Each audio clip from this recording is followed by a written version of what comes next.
I think we're the last sport to start. So we've been going for a long time since August. So it's time to play ball.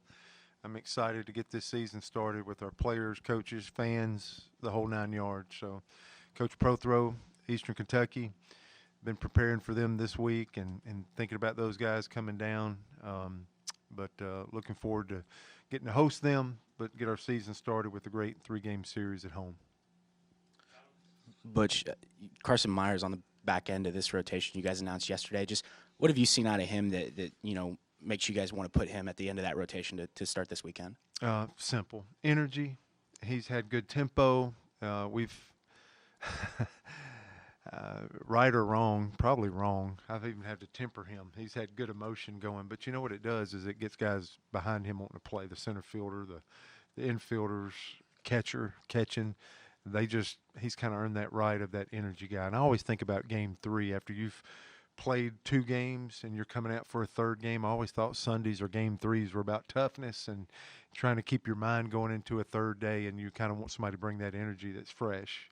And I think he did a good job of that, and I think that's the primary reason why we put him in game 3, and he earned it. And he was kind of competing with Herbert Holtz, I think, is part of mentioning that. So the only reliever that we're stamping on today is Herbert Holtz. So he'll probably be right behind him, and because we believe in Christian. So we're keeping him on a routine, keeping him on the same day with Myers, and they could piggyback and switch out for a few weeks too if you wanted to. So, but Myers had that energy and kind of captured everybody's thoughts on somebody that would give us a good spark into game 3 after you've played 2 games. And but Herbert Holtz is going to keep developing. We know he's a good starter, and he started for us before. And so we'll piggyback those 2 guys. Hopefully a combination of those 2 will put us in good shape. Maybe if you've used some pen the first 2 days. So you almost have 2 starters that are scheduled to be slated there for Sunday, but Myers will definitely get the first opportunity to throw the first inning.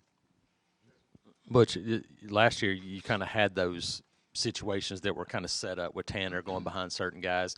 How much of this early season is figuring out maybe those first couple of days and who fits with who and maybe how those things are going to work? Yeah, I think that's the biggest challenge when you say you have a new pitching coach, right? Whether it's Tim Hudson or Steve Smith or Darren Schoenrock or now Everett Tieford, is getting just that rhythm of how you work together. And the 80% of the innings returning, we talked about, like, man, that we probably have more depth. We have more pieces. And sometimes that can become confusing if you don't have a good plan. So who can really pitch off one another? Who's the best after Alsop stuff if it's set? What's the best to come behind him? And same thing with Joseph. You got the sinker baller, and then Myers a lefty.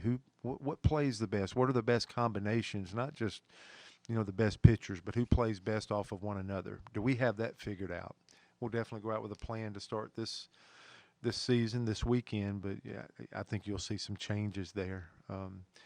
The confusing piece that I mentioned is because, man, you got what I love is you have a Tanner Bauman that's low slot left. You got a Armstrong that's low slot righty that have pitched before. Bauman in his second year, so trustworthy of a player and a person.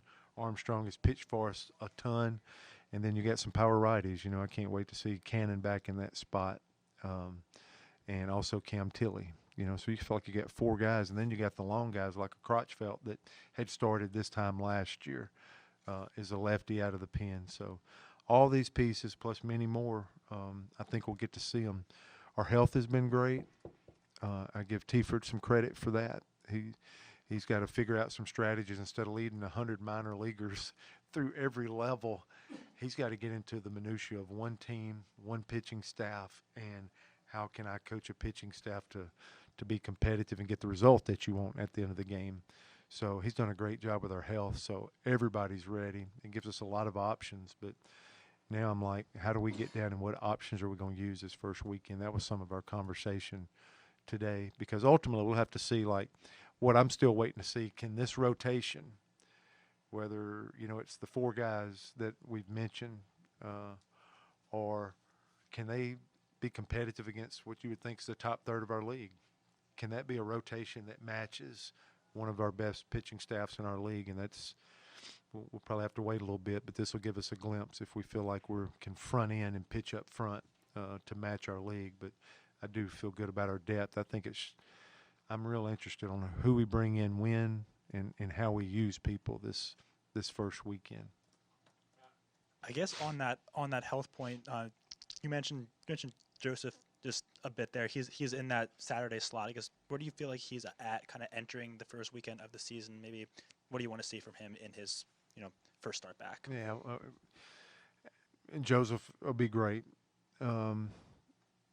So health is number one. I just want to see him throw healthy innings.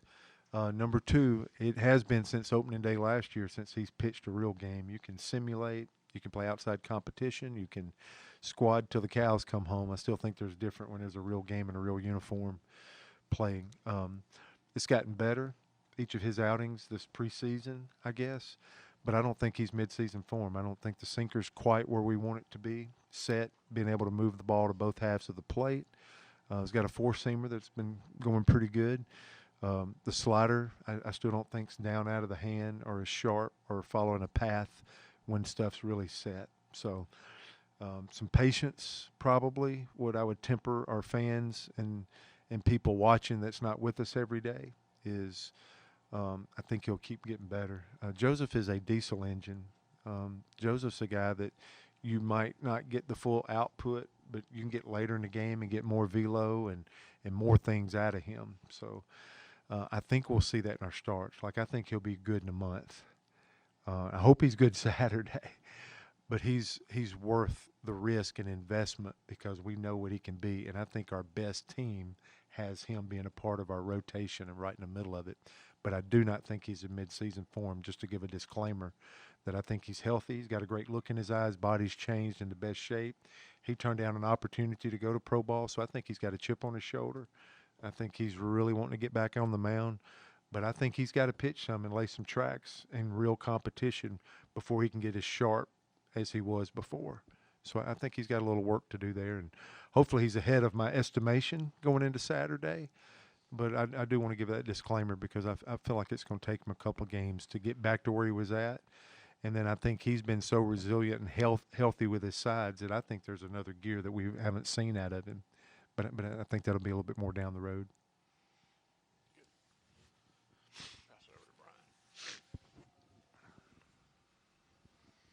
Butch, just how is your infield looking? Who do you sort of project as the starters going in the weekend, and will you rotate any guys in? Yeah, I think we're still going to want to see a lot of guys. It's deep enough to where we feel like, once we roll starting lineup out there tomorrow, there's still more pieces that we want to see. McMurray looks like he's ready to go. We'll try to start him all 3 games at first base, I think, this weekend. If not, then, he's still coming off of a procedure from the fall, but we've been kind of protecting him, and we think he's ready to go out and do his job. Second base, you got a Hernandez, a Caden Green. You really just – the other 3 spots, you just need to talk about a ton of people. It seems like Weiss has probably got the lead to where I've seen Gabe and Carl kind of set Weiss more consistently every day at shortstop. So I think he's ready to play that position. Really second and third, I would be looking for a Caden Green, the one returner, really, in those 3 spots. Javon Hernandez has played a line share of second base, and Derek Fabian has played a lot of third base. Of course, you got a Gavin Miller, a Caleb Freeman there, but I think there's a little rotation maybe this opening weekend if everybody's ready to go of a McMurray at first, Hernandez at second, Weiss at short, Fabian at third, and Caden Green kind of moving around those 3 spots as well for this first weekend. If we go deeper than that, then somebody got banged up, even though we're going to want to look at more pieces. We're seeing a left-handed starting pitching the first 2 games, so you're thinking probably a little bit more out the gate of right-handed DHs. We're going to see guys that may not blow the ball by us left-handed, but it's going to force us to have real mature at-bats early because I think we're going to see north of 50%. We're going to see a majority off speed. And it might be overhand breaking ball. It might be lower slot sliders. So we have to stay in our posture. We're going to have to evaluate and see pitches.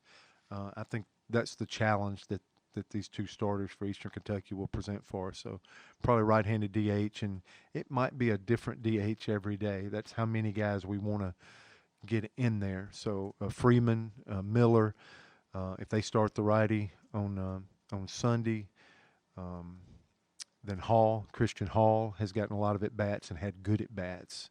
could be a DH candidate there. I think you know what you're going to get in the outfield when you start going Pierce and Stanfield and Mainers. Then we got those two young freshmen that, how can you get them developing and get them in the game? I'm talking about Cade Ballou and a Cole Edwards type deal. And then probably the elephant in the room for me is can Ike Irish be a frontline catcher in the games? He's grown so much, he's developed so much that we have some believability there. So seeing Ike back there getting us started is something I'm really interested in, being a pitching guy and feeling like he's one of our top one or two best hitters in the organization. Can he hold up back there? Can he serve a pitcher, still get his hits, and do it now that we're at a real season? But you mentioned Mainers. What have you seen out of him since he came in and as a guy that potentially is batting up there in the top of the lineup? Yeah, he just feels like a two-hole, a left-handed hitter that makes you feel like if there's a runner at first, you need a ground ball to the right side, that he can hook it and do that. A guy that has some sneaky power. The ball can jump out of the ballpark. And between him and Weiss, I go back and forth on who I think is the best bunter on the ball club. So I think when you think two-hole traditionally, the thing that really stimulates my mind, or anybody just thinking a simple game, is somebody can handle it bat. If it's left on left and he gets a real slider and they try to shift he absolutely can lay a bunt down and he can do a push or a drag. A guy that has experience. I mean, he may have more at bats than anybody in our organization. So I've loved the experience that he's done for us, and I think he adds a level where he can really handle the bat regardless of the situation. He can do multiple things offensively, and I think we'll start him in the two-hole unless Gabe wakes up with amnesia tomorrow. I think he's a perfect fit to really see if he can hold down that two spot for us. Yes. After this, we're heading over to look at the new Hall of Fame club, some of the new renovations. I guess obviously the renovations are still kind of ongoing. There's a lot of work to do, but how have you seen the park change, and kind of what have you thought about some of the ongoing process so far? Yeah, the Hall of Fame club, just what it does for me, it's not complete. I mean, Donahue's affected. It will be for this whole year. It's still Tulane, but it's tight. That club level will be going up all year. As soon as the season finishes, we'll be getting above the monster. There's locker room, there's coaches stuff, weight room. Our weight room and our offices are together right now, and it's crazy, but we're closer to our players, so there's a positive there. This Hall of Fame club that you guys are about to go tour is out of sight, and I think I've been to a lot of venues now, being in this league for going on 3 decades. It's awesome. But it's just an appetizer of what we're doing and where we're headed. The majority of what we're trying to do and what we're going to do that's already started will not be complete really till next year. But this Hall of Fame club, for with it not being sold out for the whole season, it's going single game. If you love our program and you're interested in the future of this program from a premium seating, you've got to come and take in this Hall of Fame club a game. I think just walking in there, you'll know what I'm talking about.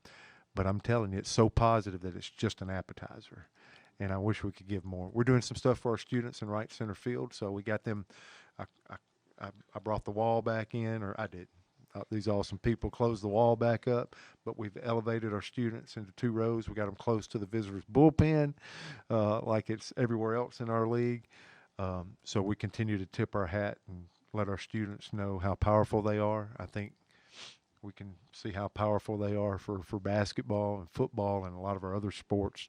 So we've continued to respect them for coming along with us these last few years. So those are the 2 appetizers, but the best is yet to come.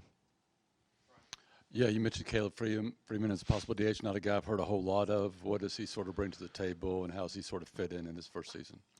Threatening. He's a threatening at bat, and he's a switch hitter, has some power. They played in the World Series last year. Him and Connor McBride, which will probably be our Tuesday starter, both come from St. John's River down at Florida. Still working defensively. He's worked a lot at first base in this preseason. Third base, come to us as a third baseman. He's continued to work on his craft defensively. But what I could say where he could add value right now, who knows in 2 months, because don't ever forget players are allowed to get better. So you never know where somebody's going to be if they stay in the fight and keep working. But what we think he can do, like right now, is potentially come in there and have 4 at-bats on Saturday and do damage. with his bat. So I think that's what we're looking at right now, and hopefully he just keeps growing and becoming more well-rounded, more consistent as a defender, and that could just open up possibilities for him as we move into the season. But we're trying to find some at-bats for his bat. We think he's a threat at the plate.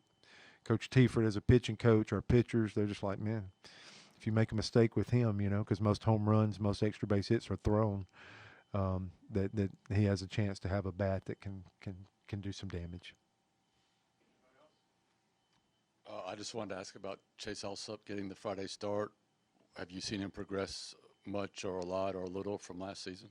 Yeah, I just think he's more efficient. And I really think at the end of the year he really started finding himself. So for the first year as a freshman, kind of that normal trajectory, strong, big arm, and just on a learning curve, adjusting to the SEC. I thought the second half last year he gave us some good quality starts. The biggest challenge to me, if I was sitting in a room with him and having that one-on-one meeting, is efficiency, just like Tanner Burns, just like Mason Barnett. He's in the line of that type guy. And I think his efficiency is what earned him this first spot. So we didn't give him this. He absolutely became more efficient in his innings pitched, and I really wanted to carry into the season because him with efficiency and not being behind in the count, and I would say the pitch that I've seen the most that's landing now is that fastball to his glove side, away from a righty, into a lefty. And when a pitcher can locate a fastball to his glove side, that just syncs up, times up a delivery. Those are telling you good things. Pitchers take off when they command a ball, have authority over it, especially to their glove side. And he's starting to show that. And with some efficiency like he's showing, he absolutely vaulted to we need to give him a shot to throw opening day.